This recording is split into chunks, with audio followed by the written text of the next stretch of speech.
Alright, no joke, this is the third time I have tried to film this video. I pray that it's in focus, because if not, your girl's gonna lose it. Welcome.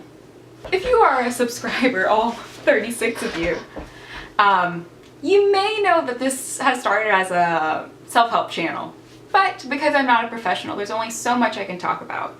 So instead of doing a self-help video, I'm gonna do a real tea video. Some tea for those and some truths for those of you that are starting your first year of college. Because that is so scary, but also super, super exciting. So I just finished my first year.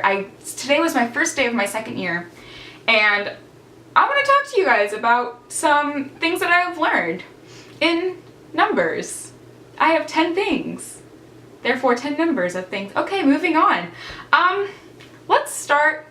So, let's just start. Why not? No planning whatsoever. All right. For number one thing that I learned is that this is our time. College is a time of independence and a time of figuring yourself out. It's a time where you're learning about what you really like to do. High school was kind of your parents told you to do this, your counselors told you to do that, your friends influenced you to do whatever. But this is your time to figure out what you want to do and figure out how you want to do things.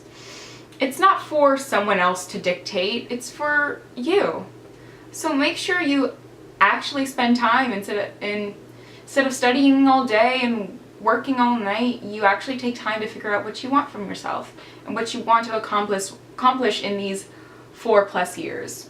So make sure you really evaluate yourself and figure out what you want to do. All right, number 2. So in the last one, you know how I said 4+ years? Well, college might take you more than 4 years to do, and that is normal. Trust me, it's very, very hard to graduate in 4 years nowadays because of the impact of colleges, and it's sometimes hard to get classes. Like, if you have a thing all planned out about all the classes you're going to take in 4 years, chances are that's not going to happen in that order because of class availability. And if you don't know what you want to do, you might not be taking the right classes for that major once you start out.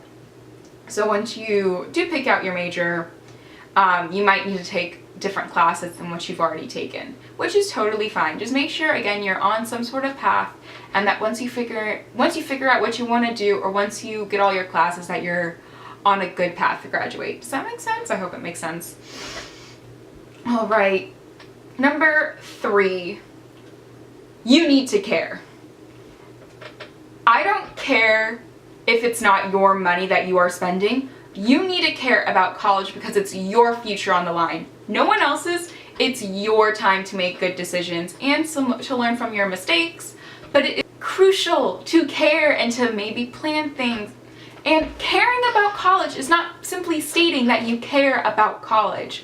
Caring about college is being proactive, downloading your syllabuses before class starts and learning them, putting all those dates of tests in your calendar, keeping a calendar. Make sure that if you're struggling, you contact your professors, which I know is really, really scary, but it's super, super, super, super, super helpful. So make sure that you're caring, because no one else should have to care but you. Even if it's not your money, it's still your responsibility to care. Responsibility to care. All right.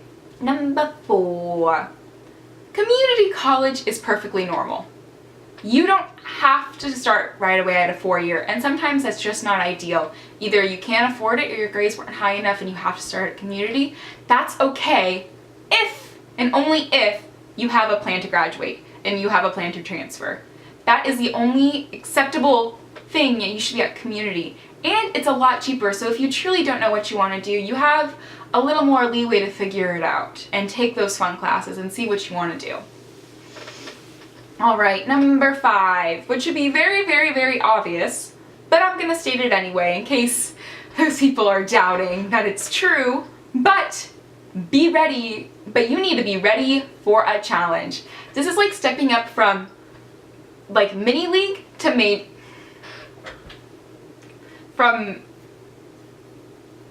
this is like going from Little League to Major League, and I don't understand sports, so I hope that reference is right.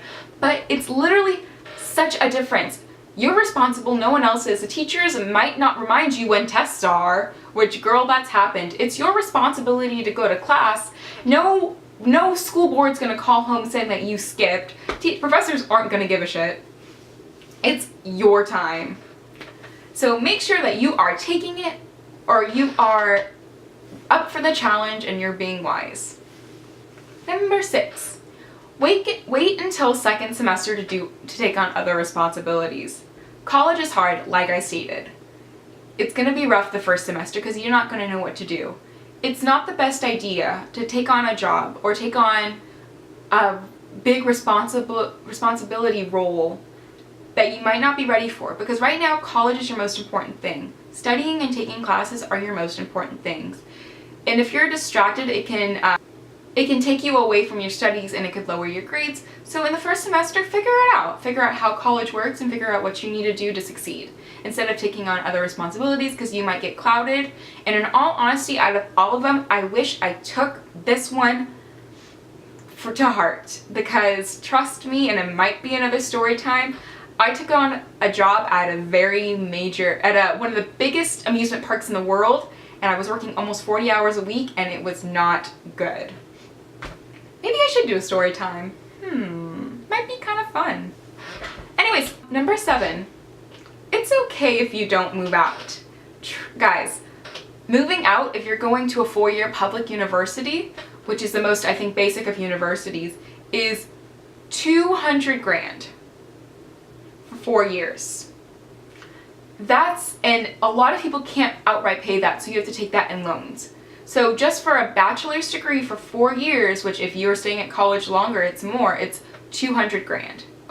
And sometimes you can't even get those loans through financial aid, therefore you would have no ability to live on campus, unless you take out private loans, which aren't ideal.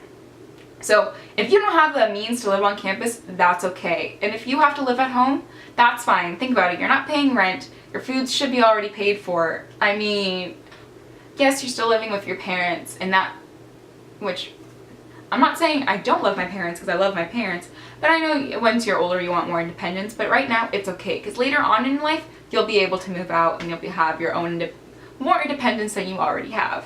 Number 8. Start a healthy routine. Something I also wish I did. Like going to the gym, having healthy habits. I mean, the freshman 15 is alright, but once you actually get into college, you might want to learn how to manage your diet and go to the gym and do healthy things, mental health, self-care. Like, you might want to learn all of that because it'll benefit you later on in life. And one of the that I learned in college, sports classes are so much fun because they're usually like a 1-unit class, and it's just doing an activity like swimming or playing soccer. It's a good idea. Just keep that in mind. Number 9, be reasonable. Don't expect good grades without effort. Be reasonable and know yourself. If you are not a 4.0 student in high school, don't expect the 4.0 in college without some serious dedication and some serious hard work. If you don't like getting up early, don't sign up for a 9 a.m. class. If you have to commute a 45-minute drive, you're probably not going to make it there in 30 minutes. Be smart about your time and be reasonable with yourself. And again, figure out what you like and what you don't like. And number 10, save the best for last. It's okay to fail. I think that in life you learn more from your mistakes than you do your successes. Fail and learn. Learn what you did wrong and change it for the future so you don't make the same mistake again. It's okay to fall as long as you pick yourself back up.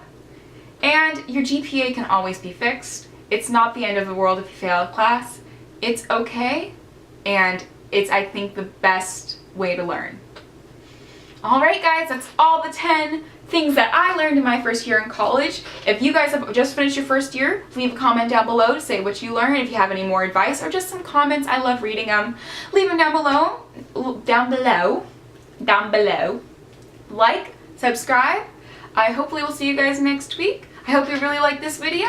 Alright guys, bye-bye. Catch you on the flip side.